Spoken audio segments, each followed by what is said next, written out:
In October of 2015, there was news of E. coli outbreaks from a wildly popular company, Chipotle. The press immediately took the story and ran, plaguing all media platforms with the news. As a consequence, Chipotle suffered from terrible sales, a serious decline in stock, store closing, and tons of bad press.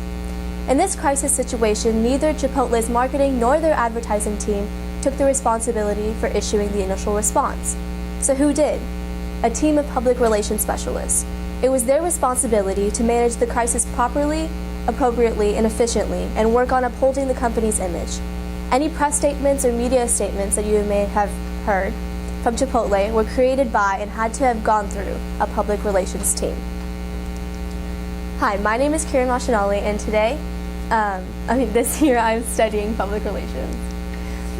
So what exactly is public relations? It is everything and anything a company needs in order to build or maintain a company's reputation.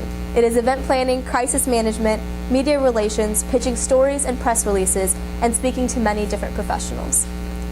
Not surprisingly, the line between public relations and marketing has increasingly become blurry. While marketing and advertising is focused on selling goods or services and looking at marketing logistics, PR is focused on the company as a whole and the image it puts out into the public.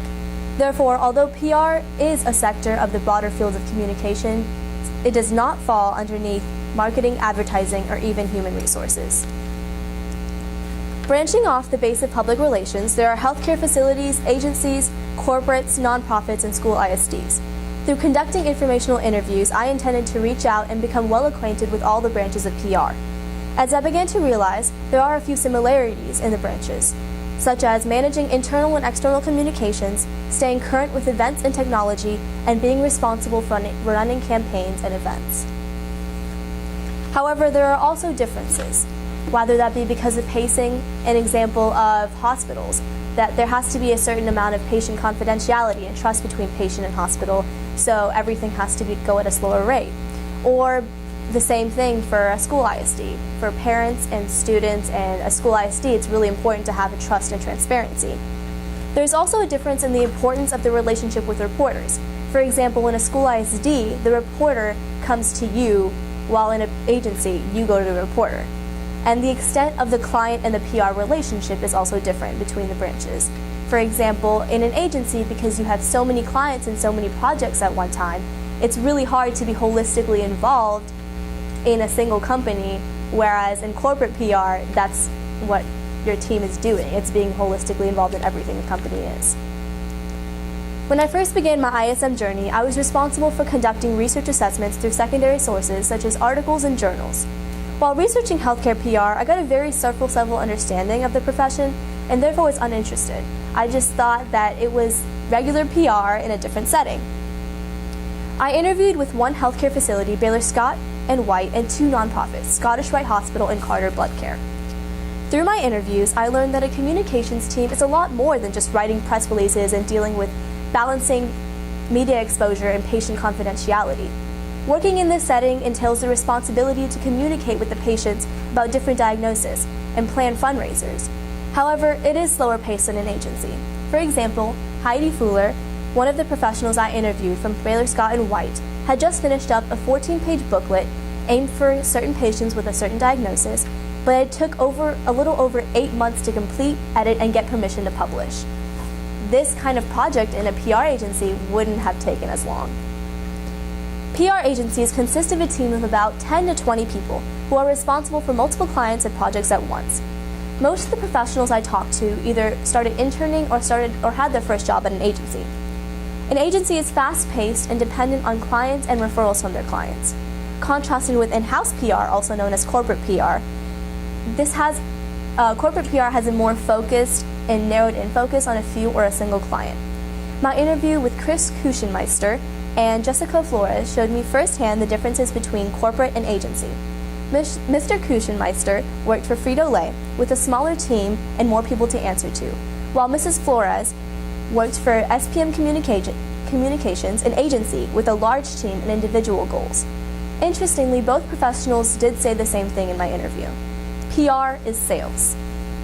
It is up to the specialist to sell themselves, their client, their story, or their product. This sales calls for a certain process. setting goals, objectives, strategies, and tactics.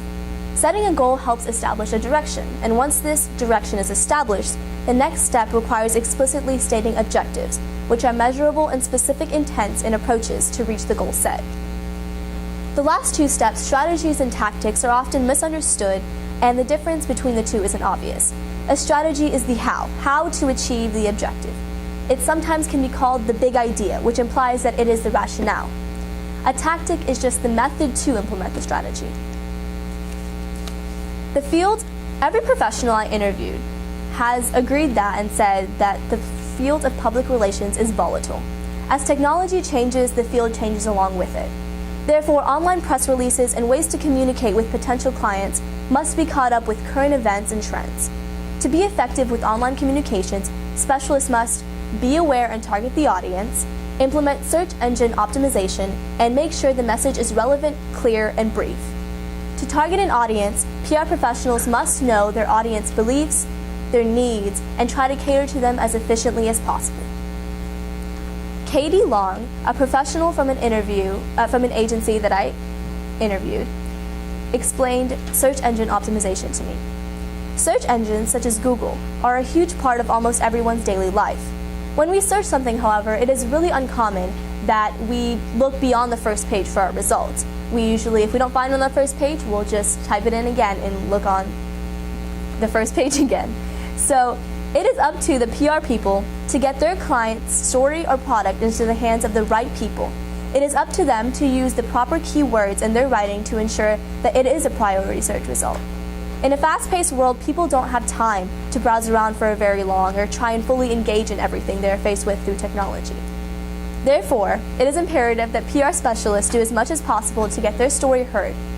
In one of my informational interviews, Christy Matthews mentioned that their firm uses click-through emails to reach out to specific clients and see what brings them in.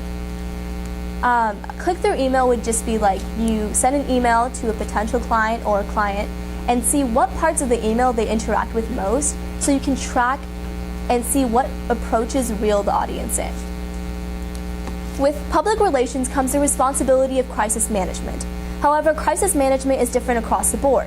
While a school board's first priority is trust and transparency, an agency's first priority is to come out with the most strategically worded press release as possible, maybe stretch the truth a little bit, but to make their client look good at all costs.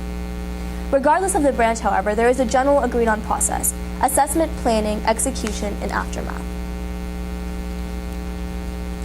A good PR team has previously prepared both themselves and their client or brand in anticipation for a crisis.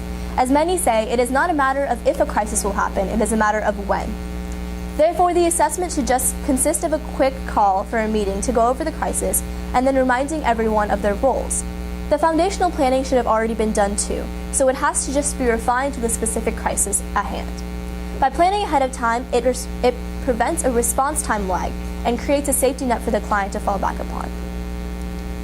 When a crisis comes upon a company, it is up to their PR team to take control and execute or manage all the media attention received and put out. For example, SPM Communications, an agency, was responsible for Cici's Pizza. A few years back, the professional I interviewed, Jessica Flores, worked as an intern with the firm and was presented with a crisis. A man had been shot in the store and numerous media outlets had been covering it. She was involved in the smooth process of sending out media statements, starting up fundraisers for the families affected, and being at disposal for the employees and manager. Had the firm not individually prepared for the crisis, Cici's might not have bounced back from the bad press.